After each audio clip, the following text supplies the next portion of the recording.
I'm Daniel Harper, and I remember the exact moment the food stopped having a flavor. Emily came through the door smiling, light on her feet, like she'd had a good day. No tension in her shoulders, no hesitation in her eyes. She kissed my cheek the way you do when you want credit for being normal, then disappeared into the bedroom. An hour went by, shower running, drawer slides, the soft click of jewelry. When she came back out, she looked prepared. Hair done, makeup clean, a blouse she saves for important nights. She wasn't going anywhere. Not yet. You made dinner? She asked, and her voice had that careful brightness people use when they're about to steer a conversation. Yeah. We sat down. Forks clinked. The room was warm, but I felt like I'd stepped outside. She started with harmless work talk, office shakeups, new initiatives, the usual corporate fog. Then she said his name for the first time. Ethan's under pressure, she said, cutting her chicken with slow precision. He needs someone he can trust. I didn't look up. He's going to recommend someone for the leadership role. It's complicated. She paused like she expected me to fill in the blank with encouragement. It's not just performance anymore. It's an influence. The word sat there, greasy on the table between us. I finally met her eyes. Okay. She nodded once like I'd approved the premise. So I've been thinking about what stability actually means for us. For us, that's how she packaged it. Like a product. Then her voice changed, less conversational, more deliberate. The kind of tone she uses when she's closing a deal. Friday, she said. I'm going to meet him at a hotel. I blinked, waiting for the rest of the sentence to reveal the joke. She didn't smile. She didn't flinch. She kept her posture straight, hands relaxed, like she was explaining a schedule. And I'm going to sleep with him. One time, the room went quiet in a way that felt physical. I set my fork down carefully because my hand had started to tighten without permission. She kept going, measured and calm. It's not emotional. It's strategic.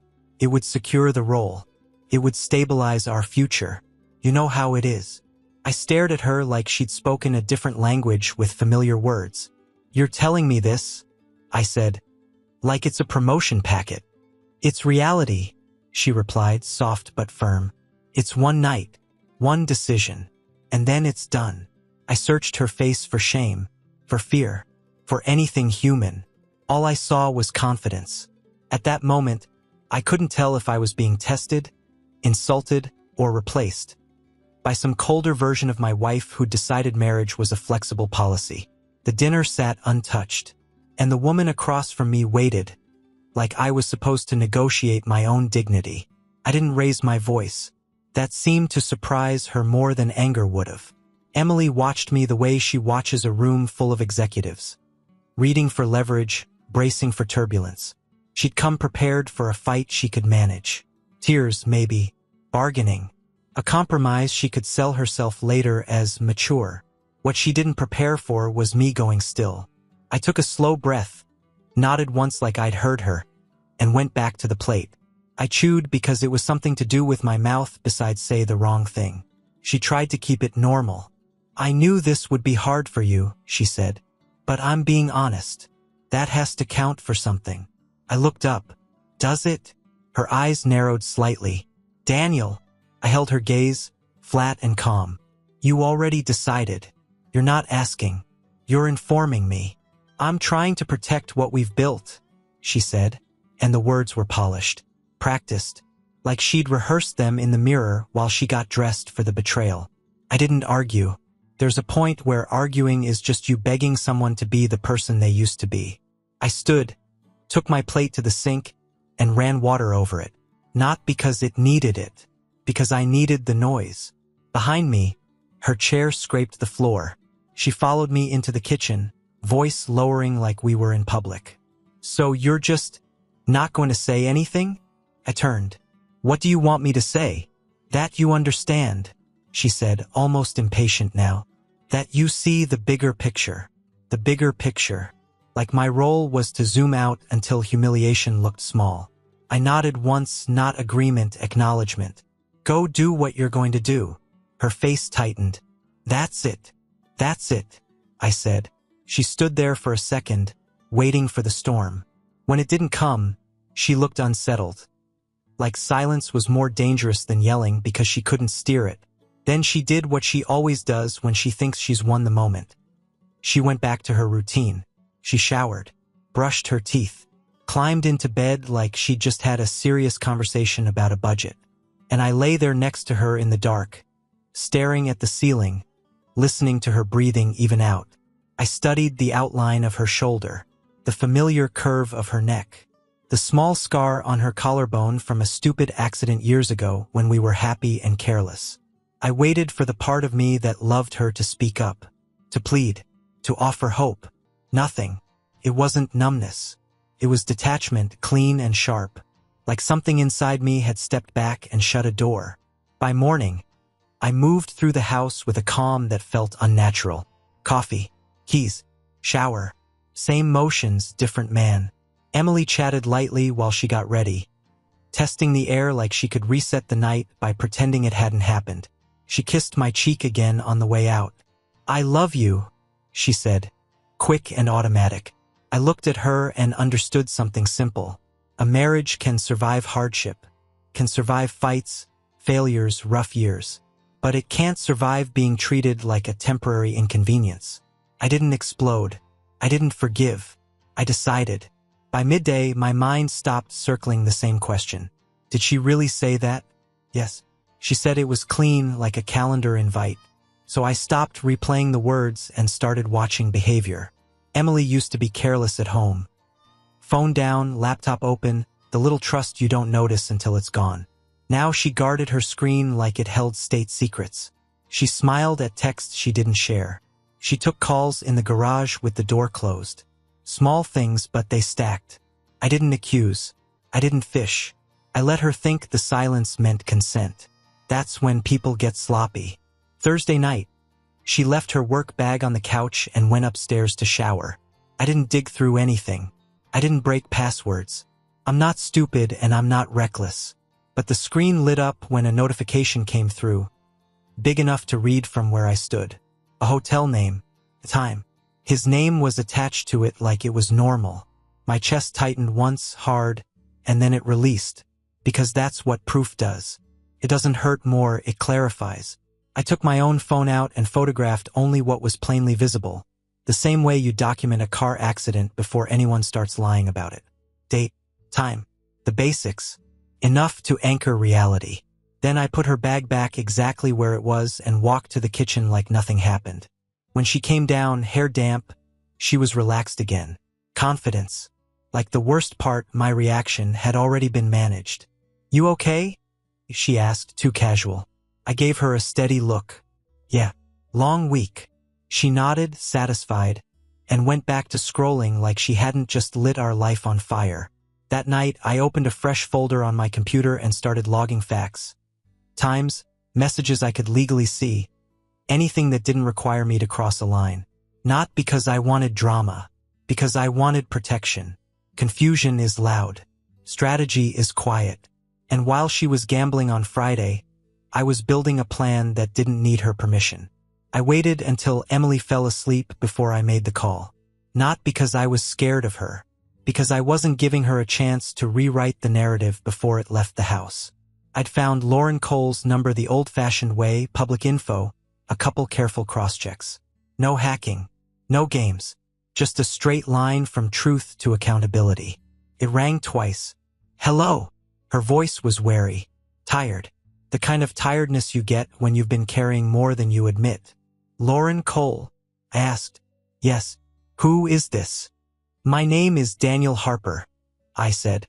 I'm calling because this is going to sound insane, and I'm not calling to gossip. I'm calling because your husband is planning to meet my wife at the Monarch Hotel on Friday night. Silence. Not the polite kind. The kind where you can hear someone's brain trying to protect itself. That's not possible, she said finally. But it didn't have conviction. It sounded like a reflex. I wish it wasn't, I replied. I'm not asking you to trust me blindly. I'm telling you what I know, what I've seen, and what's been stated out loud in my house. Emily's name is Emily Parker. She told me it's happening. She framed it as a career strategy. Lauren's breath hitched once. Then she recovered, and her voice sharpened. Why are you telling me? Because if we don't control the truth, I said, they will, and they'll make it sound cleaner than it is. Another pause. Then, do you have proof? I have enough to know I'm not imagining it, I said. Enough that Friday isn't a guess. She didn't cry. She didn't yell. Her anger focused like a lens snapping into place. Okay, she said. One word. Heavy. I leaned against the counter, looking at the dark window over the sink. I'm not looking to ruin anyone's life, I told her. But I'm done letting them risk ours like it's nothing. Lauren exhaled slowly. Then we stop it before they can deny it. That was the moment it shifted. 2 separate homes. Same betrayal. And for the first time since dinner, I felt something solid under my feet. Not hope, alignment.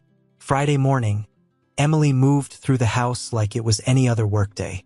Coffee, hair pinned back, a laptop bag slung over her shoulder. She even hummed once, soft and thoughtless, like the world was still intact. I watched her the way you watch someone driving toward a cliff with a calm face. Part disbelief, part acceptance that you can't steer for them. After she left, I didn't sit there and spiral. I didn't call friends for comfort or punch a wall for pride. I called an attorney. The office was plain, clean. No dramatic posters about justice. Just a woman in a navy blazer who listened without reacting. That's what I wanted. Not moral commentary. Procedure. I laid it out in simple terms. What Emily had told me, what I'd seen, what I suspected, and what I planned to do next. I asked questions like a man who'd learned his feelings didn't matter in court. What protects me? What backfires? What do I do now before anything happens? She walked me through it with careful language. What I could document, what I shouldn't touch, what counts and what doesn't. She didn't promise outcomes.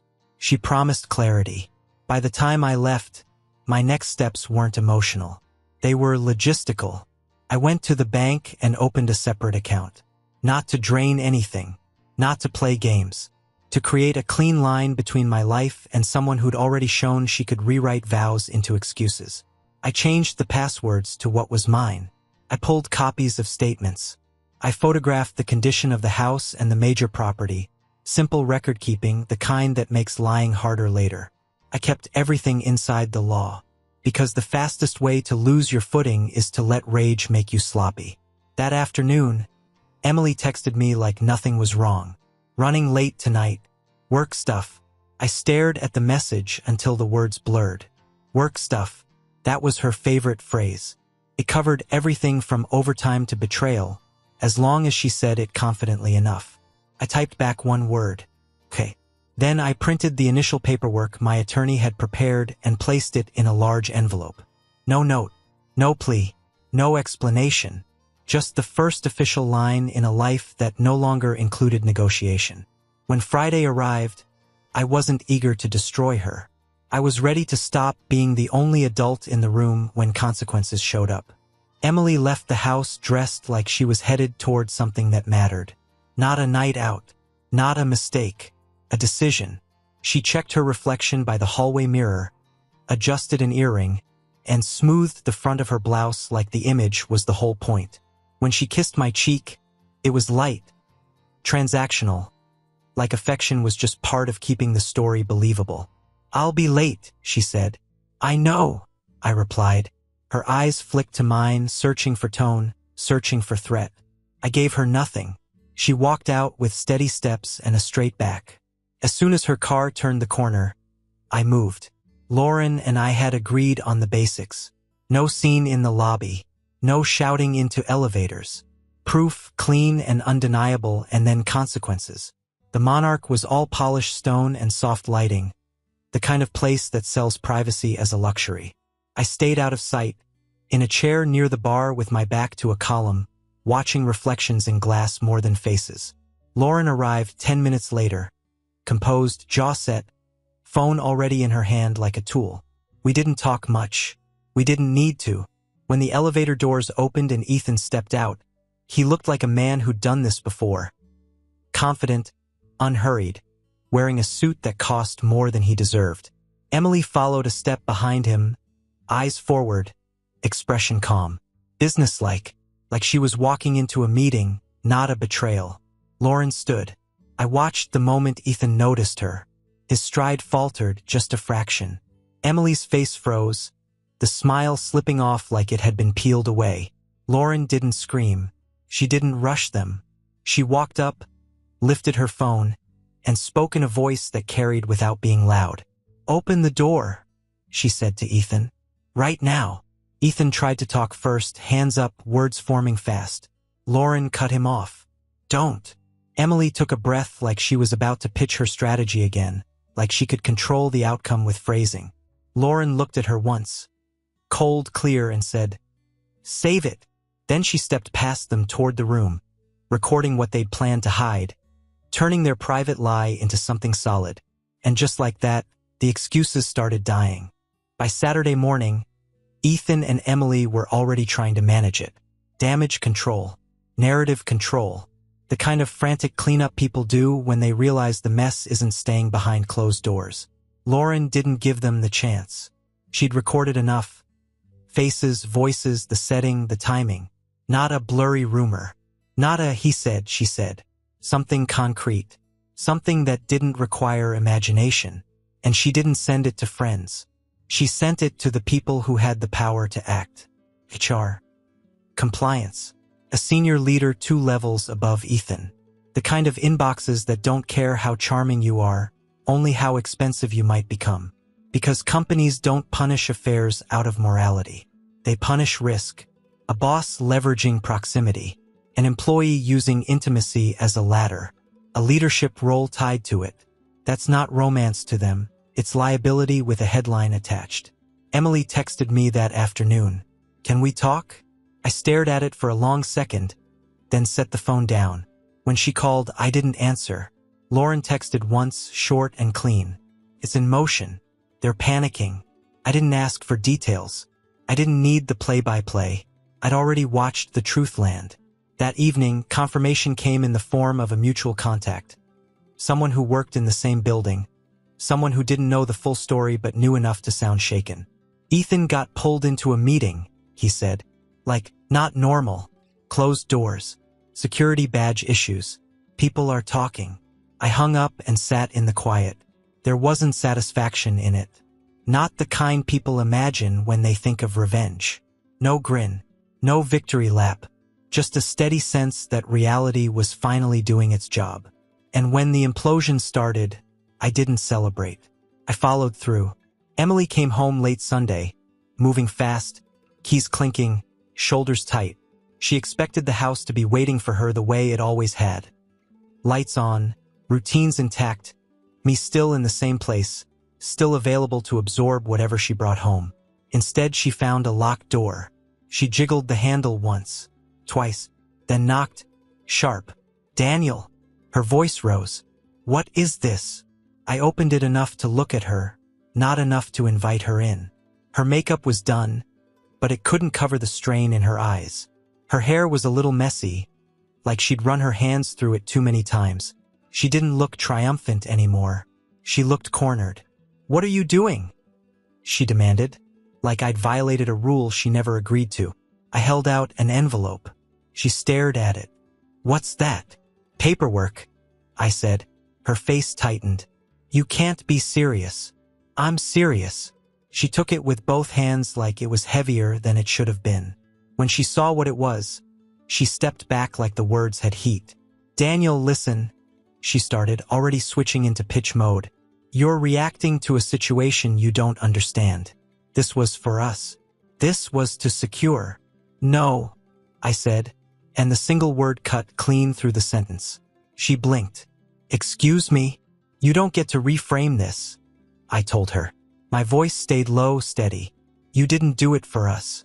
You did it for you. And you expected me to be quiet because that's convenient." Her mouth opened, then closed. She tried again, softer, almost pleading. "It was one time, one night. It didn't mean anything." "That's the problem," I said. "It meant nothing to you." Tears threatened at the corners of her eyes. Not sorrow, not remorse. Panic. The loss of control. "So you're just throwing away our marriage?" she whispered. I held her gaze. "You did. I'm just refusing to live in the wreckage." She looked past me into the house like she could still find her old life sitting on the couch. But it wasn't there. I stepped back and set a small bag by the hallway table, hers. Basics. Anything my attorney said was safe and reasonable. No cruelty. No destruction. Just separation. She swallowed hard. "Where am I supposed to go?" "Not here," I said. Her jaw clenched. She wanted a fight. She wanted noise. Noise makes room for bargaining. Noise makes people second-guess. I didn't give her that. She gathered what she could with stiff, angry movements, stopping twice like she might turn around and try a different strategy. Nothing worked. When she finally walked out, it wasn't because I had a tantrum. It was because I stopped pretending a marriage can be rebuilt on calculated disrespect. The thing people don't tell you about consequences is how boring they are. Not the moment they hit, that part is loud. It's phones buzzing, doors closing, voices changing when a name comes up. But after the first wave, it turns into something colder. A slow rejection that follows you everywhere like a smell you can't wash out. Emily tried to come back with a new story. At first she played hurt, then misunderstood, then pressured. She rotated excuses the way she rotated outfits, whatever fit the room. She called me from a number I didn't recognize. "Daniel, please," she said, voice thin. "Just talk to me. I need you to understand what happened." I leaned back in my chair and stared at the blank wall of my office like it was a target. "I understand," I said. "That's why I'm done. You're being cruel." "No," I replied. "I'm being accurate." She made a small sound, frustration, disbelief, like I'd broken an unspoken rule by refusing to argue. "Ethan said he'd handle the fallout." "He said," I cut in. "Don't say his name to me like it's supposed to matter." Silence. Then she tried a new angle. "This is going to ruin me." I didn't raise my voice. "You ruined you." When I hung up, my hands were steady. That wasn't me being tough. That was me being finished. Ethan's downfall happened in a way that matched him. Behind closed doors with a smile that didn't reach his eyes. He didn't get marched out in handcuffs. He didn't get some dramatic public firing in the lobby. He got meetings, reviews, investigations, the corporate version of a slow suffocation. Word traveled anyway. It always does. A man like Ethan builds his power on being untouchable, on the idea that rules are for other people. The moment that image cracks, everyone who ever swallowed their pride to keep their job starts remembering the taste. He tried to blame Emily. That part was predictable. I heard it through the grapevine. He'd painted her as aggressive, ambitious, confused. He implied she'd chased him. He implied he'd been trapped by her admiration. A grown man in a tailored suit, pretending he was helpless. Lauren didn't buy it. Neither did anyone who had ever watched how Ethan moved through a room. There's a certain type of guy who thinks charm is consent and authority is privacy. The company saw what he was, not immoral, just expensive. A liability that could blow back on leadership if they didn't cut him loose. He didn't lose his job the way people picture it. He lost his future. The leadership track ended. Access narrowed. People stopped taking his calls. Invitations disappeared. That's how it starts. The phone gets quieter, and it never gets loud again. Emily thought she could outrun it. She updated her resume like a soldier cleaning a rifle. New formatting. Strong bullet points. A fresh start tone. She posted motivational garbage online about growth and resilience, trying to look like she'd chosen change instead of being forced into it. Then the interviews started. At the beginning, she got a few. Companies like Talent, and Emily was talented. She knew how to speak in clean sentences. She knew how to present herself. She knew how to make a room lean in. But the problem with a scandal is that it doesn't stay in one room. People talk. Background checks don't just check crimes, they check reputations. Hiring managers ask quiet questions off the record. One phone call to the wrong person and the air shifts. She'd walk into an interview confident, and by the end, the interviewer's smile would be just slightly thinner. The follow-up email would be polite, sterile, and final. We've decided to move forward with other candidates. Not because she wasn't qualified, because nobody wants to inherit a fire. She came to pick up more of her things a week later, and she looked different. Still put together, still trying, but the control had cracks. "I can't believe you're doing this," she said, standing in the driveway with a box in her arms. I leaned against the doorframe. "You mean holding you responsible?" Her eyes flashed. "I'm paying for it already. You're experiencing it," I said. "That's not the same thing." She stared at me like she wanted to find the old version of me. The guy who would soften when she got emotional, who would trade his spine for peace. He wasn't there. "People are treating me like I'm—" She stopped, swallowing the rest. "Like what?" She looked away. "Like I'm dangerous." I nodded once. "You are. That's the part nobody likes. Not the betrayal itself, but what it reveals.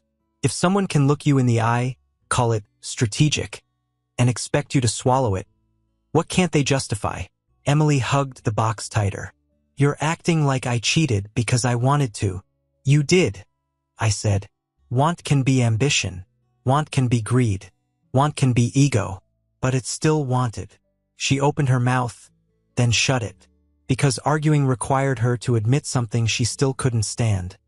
That she hadn't been forced. She'd chosen. Family wasn't much better for her. At first, people rallied because families hate shame, and it's easier to defend the person you know than confront the truth. But support has a shelf life when the facts don't change. The first time someone asked her, gently, "Why would you tell him like that?" she snapped. The second time she got asked, she cried. The third time, people stopped asking. They started avoiding it. Friends didn't want to host a walking disaster. Couples didn't want her at dinners.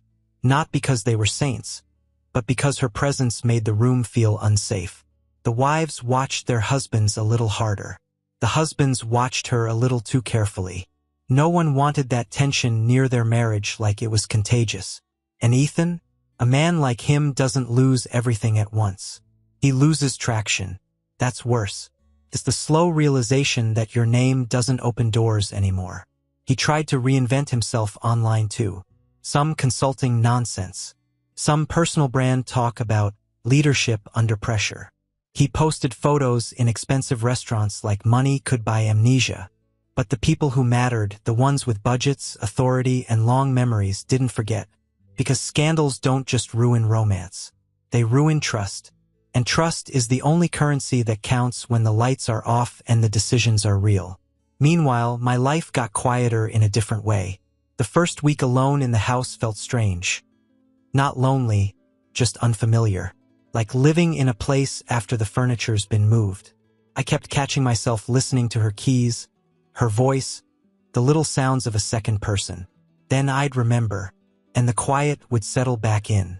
I didn't rebuild by stalking their downfall. I didn't need to.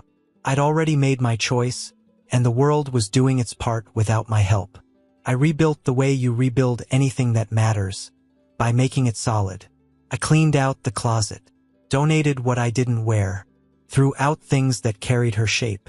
I changed the sheets, repainted the bedroom, not out of spite, out of ownership. I took my mornings back, up early, gym, work, simple meals. No late-night conversations trying to save something that didn't want saving. People kept asking how I was holding up.